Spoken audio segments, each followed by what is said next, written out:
صرف یولس کرته یا الله یا نافع وظیفه که وکړئ الله جل شانه به دې د زړه هر یو حاجت پوره کړي. زما عزتمندو نن درته داسې یو وظیفه ښیم چې ډېره اسانه هم ده او ډېره لږ هم ده. که د ستا په زړه باندې هر قسم ارمانونه وي او هغه ارمانونه نه پوره کېږي، د نن نه کو تاسو د یا الله یا نافع وظیفه شروع وکړئ. الله جل شانه بری تمام ارمانونه پوره کړي. څومره چې د ستا حاجتونه وي هغه تمام حاجتونه به دې الله جل جلاله پوره کړي. د هر چا د زړه خواهشونه او د هر چا د زړه ارمانونه جدا وي. زه به کم تفصیل کوم چې دا ارمان د ستاسو پوره شي، دا پوره شي، دا پوره شي، یا د ستاسو دې سره دا حاجت پوره شي. یعنی د ستا په زړه کې چې کم قسم ارمان پروت وي، کم قسم ارزو او تمنا پروته وي او تا ته دا خبره منظوره وي چې دا زر تر زره پوره شي، نو ته د یا الله یا نافع دا وظیفه شروع کوم په دې طریقې سره چې کومه طریقې درته ښیم، نو انشاءالله چې الله جل شانه به دې تمام ارمانونه هغه به الله جل شانه پوره کړي. نو ډېره زیاته اسانه وظیفه ده. ګوره که یو انسان په زړه باندې داسې ارمان دی چې ما ته دې زما متعلق یعنې څنګه چې زما د جامع سره خاص رشته ده هغه څه رشته دې ما ته میلاو شي، د هغې دپاره دا وظیفه وکړه. اوس ګوره چې د ستا دغه ارمان پوره کېږي که نه. یا تا باندې قرضونه روغتې دي، د قرضونو نه پریشانه شوې، قرضدار د ډېر زیات هغه تنګۍ او پذابۍ، د هغې دپاره هم د یا الله یا نافع وظیفه راونیسه. تو وګوره د الله امداد ته څنګه د غیبو نه تا سره امداد کېږي او څنګه د تمام قرضونه رب العالمین په خپله ختموي.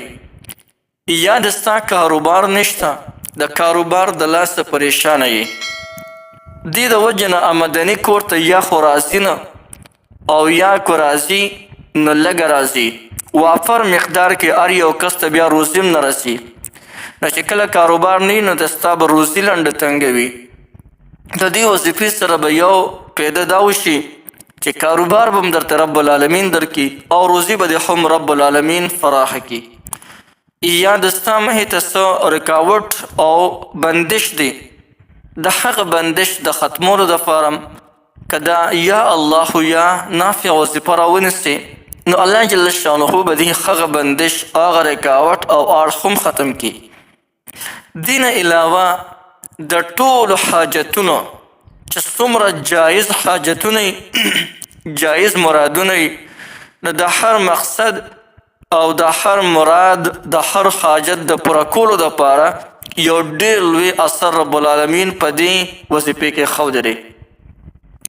دغه رنګ د ستا د زړه چې څنګه ارمان وي نو هغسې ارمان به دې الله جل جلاله پوره کړي. نو راځي د وظیفې کولو طریقه درته ښیمه. وظیفه خو درته معلومه ده، یا الله یا نافع.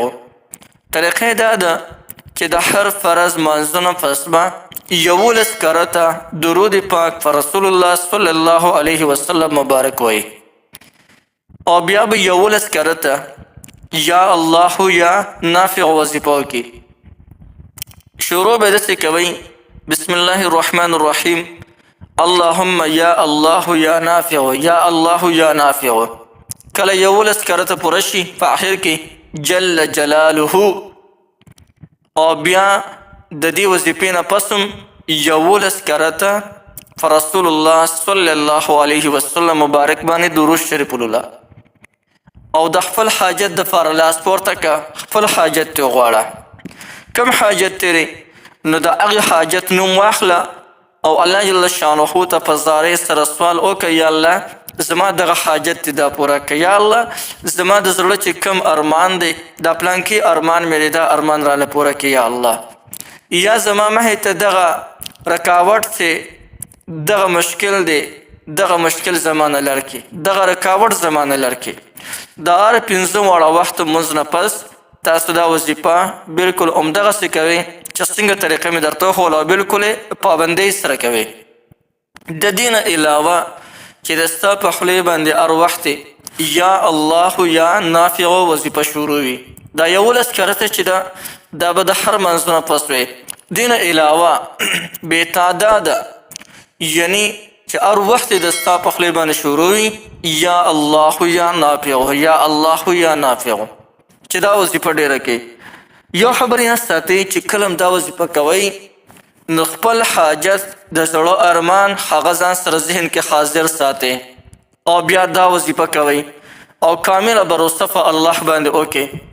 اوس به الله جل جلاله د دې وظیفې په برکت سره ستاسو د زړه چې څنګه خواهشات وي جایز، څنګه جایز ارمانونه وي، جایز حاجتونه وي، الله جل شانه به دله یکدم دغه حاجتونه پوره کوي. دا وظیفه به څومره کوو نو چې تر څو پورې ته په خپل مقصد کې کامیاب شوی نه یې، تر څو پورې دی د زړه ارمانونه پوره شوی نه وي، تر هغې پورې دا وظیفه کوي. انشاءالله ان قریب په یو هفته کې 2 هفتو کې یو ورځ به داسې راشي چې د زړه تمام ارمانونه به دي هغه پوره شي.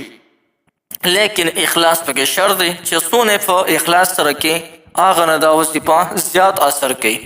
یو ډېره زیاته زبردسته او ډېره زیاته مفیده وظیفه مې درته وښوله. دا وظیفه بالکل تاسو کولی شئ.